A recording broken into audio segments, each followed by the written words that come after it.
Bonjour, bienvenue sur Français Easy. C'est avec plaisir aujourd'hui que je vous vois pour une nouvelle leçon concernant un essai argumentatif. Mais avant de commencer, si tu n'es pas abonné, je t'invite à t'abonner, mettre un pouce j'aime, à cliquer sur la cloche pour recevoir les dernières publications de notre chaîne et les dernières publications et vidéos, podcasts sur le site aussi internet de Français Easy. Tu peux nous retrouver sur le Quizlet de Français Easy ou de Mireille et sur le site internet françaiseasy.com. Tu as la page Facebook Français Easy avec Mireille où tu peux retrouver tes publications et n'oublie pas aussi Instagram où je mets des petites vidéos de la culture, des expressions françaises et bien de choses, plein de choses pour t'aider aussi à apprendre le français plus facilement et plus simplement pour ton quotidien. Maintenant que nous avons vu les différentes ressources, n'oublie pas que tu as aussi accès au programme français professionnel Unlock Your Skill que tu peux te procurer et aussi pour développer tes compétences en français avec tes collègues ou en tout cas pour ton avenir. Tu as aussi les objectifs DELF Fiche A1, A2 que tu peux te procurer pour t'entraîner aux futurs tests de DELF ou sinon tout simplement pour pratiquer tes compétences et voir ton niveau. On y va? On continue? Aujourd'hui, un sujet très intéressant pour ceux qui viennent de passer leur DELF ou leur DALF. Vous avez dû en avoir besoin. L'essai argumentatif, ça peut être écrit, mais aussi tu peux utiliser le même modèle pour te débrouiller à l'oral. L'objectif de la leçon, apprendre les structures pour faire un plan, présenter une opinion et argumenter de façon claire. Utiliser et conjuguer les verbes pour poser des questions et donner des arguments clairs à ton interlocuteur, être capable d'utiliser le vocabulaire connu ainsi que les connecteurs pour argumenter, écrire un essai, donner son opinion à l'oral et à l'écrit. Donc, reste concentré pour cette leçon qui est très intéressante, mais aussi où il y a beaucoup d'informations. Faire un texte argumentatif. Les exemples. Je voudrais présenter mon point de vue. Nul doute que nous démontrerons comment structurer ces idées. Je voudrais analyser le fait que. Ici, ce sont juste quelques exemples, mais allons au cœur du sujet de l'essai. Quelques connecteurs logiques que tu dois retenir, apprendre. Tu as expliqué, précisé, reformulé.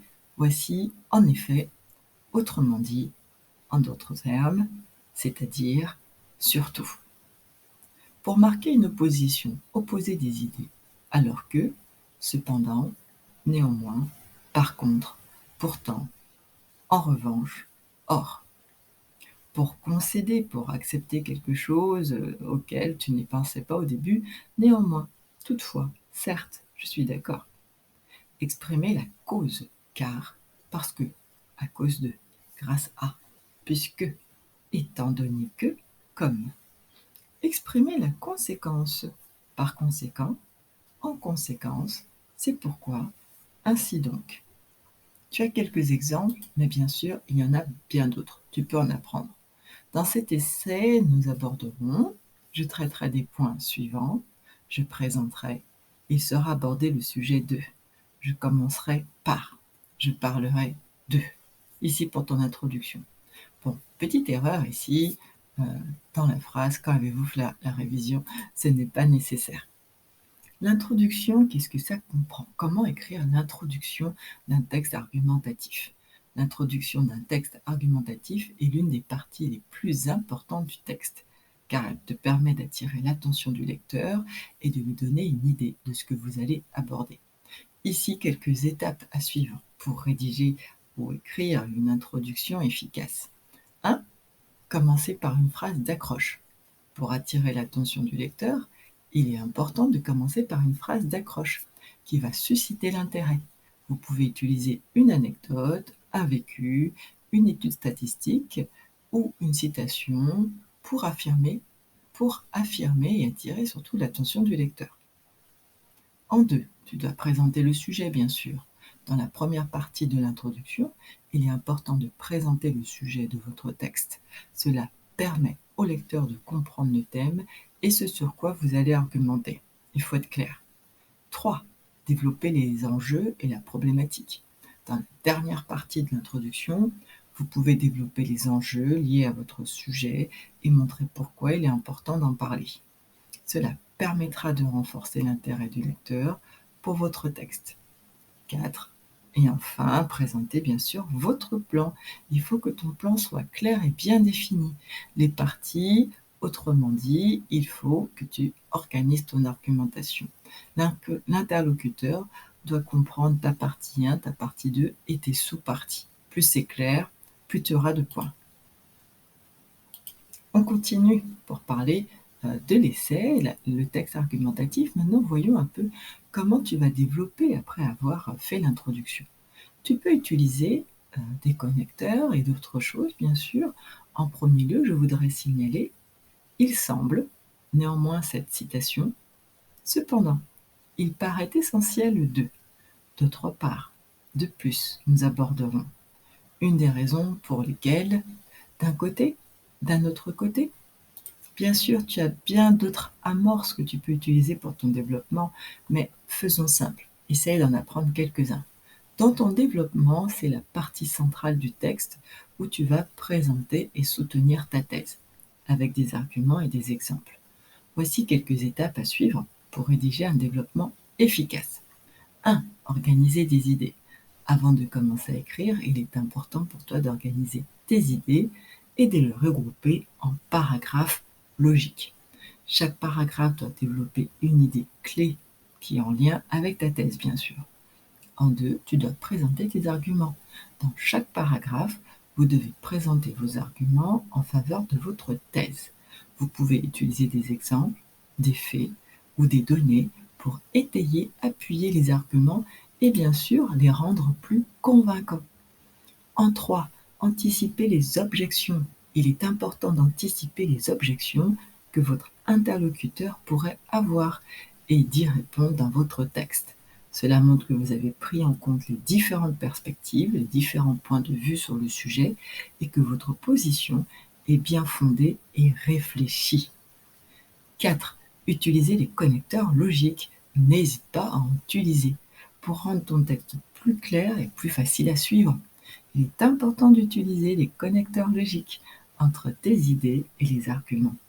Les connecteurs logiques permettent de montrer les relations entre les idées, créer des liens, créer des oppositions, des concessions, des comparaisons, des illustrations, des explications, etc., etc. Donc n'hésite pas à en apprendre quelques-uns. 5. Conclure chaque paragraphe, ce qui est logique. Il faut que tu conclues chaque paragraphe à la fin. Il est important de dire brièvement tes idées présentées et de montrer comment elles soutiennent et appuient ta thèse. En résumé, ce n'est pas très compliqué, il faut être clair. Le développement d'un texte argumentatif doit être bien organisé et présenter des arguments convaincants en faveur de votre thèse, de ton idée. Il doit également anticiper les objections, utiliser les connecteurs logiques et conclure chaque paragraphe de manière claire et précise. Ta conclusion, et oui, enfin, tu as fait ton introduction, ton développement. Comment faire une bonne conclusion? Pour faire une bonne conclusion, voici quelques étapes à suivre. Résumer les points clés. Dans la conclusion, tu dois résumer brièvement les points principaux que tu as abordés, que tu as présentés. Cela permet au lecteur ou à l'interlocuteur de se rappeler ce dont vous avez parlé. Tu dois montrer l'importance de ton travail, montrer pourquoi ton travail est important, ou en tout cas le choix de cette problématique, et en quoi il contribue à la compréhension du sujet. Proposer une solution et une perspective future. Si vous discutez d'un problème, proposez une solution ou une autre perspective pour y remédier. Évoquer une réflexion personnelle toujours. Vous pouvez terminer votre conclusion en évoquant une réflexion personnelle sur le sujet. Cela peut être une manière de montrer comment le sujet t'a influencé personnellement ou de donner une dernière réflexion pour inciter le lecteur ou l'interlocuteur à y réfléchir davantage et lui aussi. La conclusion, conclure avec une phrase forte et claire. Pour finir, conclure avec une phrase forte qui va synthétiser ton travail et qui restera dans l'esprit du lecteur. Vous pouvez utiliser une citation, une affirmation, une question controversée ou une déclaration claire pour terminer ton texte sur une note mémorable.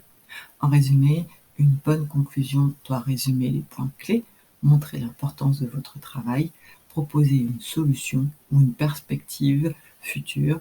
Elle doit évoquer une réflexion personnelle, bien sûr, et conclure avec une phrase forte. En suivant ces étapes, vous pouvez créer une conclusion qui laisse une impression durable sur le lecteur ou sur ton interlocuteur. Tu as eu des phrases types ici, mais tu peux en voir d'autres, bien sûr, pour faire ton essai argumentatif et pour exprimer une opinion à l'oral. Évidemment, il y a plusieurs possibilités, mais n'hésite pas à utiliser cela au quotidien. Voici pour l'essai argumentatif quelques phrases utiles. Il serait intéressant d'étayer notre idée. Je démontrerai en quoi. Pour conclure, il semble que les réseaux sociaux, il est important de souligner les aspects culturels, linguistiques et économiques de. Cette thèse soutient l'idée de. D'un côté, il est établi que. D'un autre côté, toutefois, bon nombre de scientifiques attestent que. Les statistiques montrent indéniablement la véracité de cette thèse. À toi d'imaginer et de te créer des phrases que tu vas retenir. Ici, quelques verbes utiles que tu peux regarder. Alors, on va aller à l'essentiel.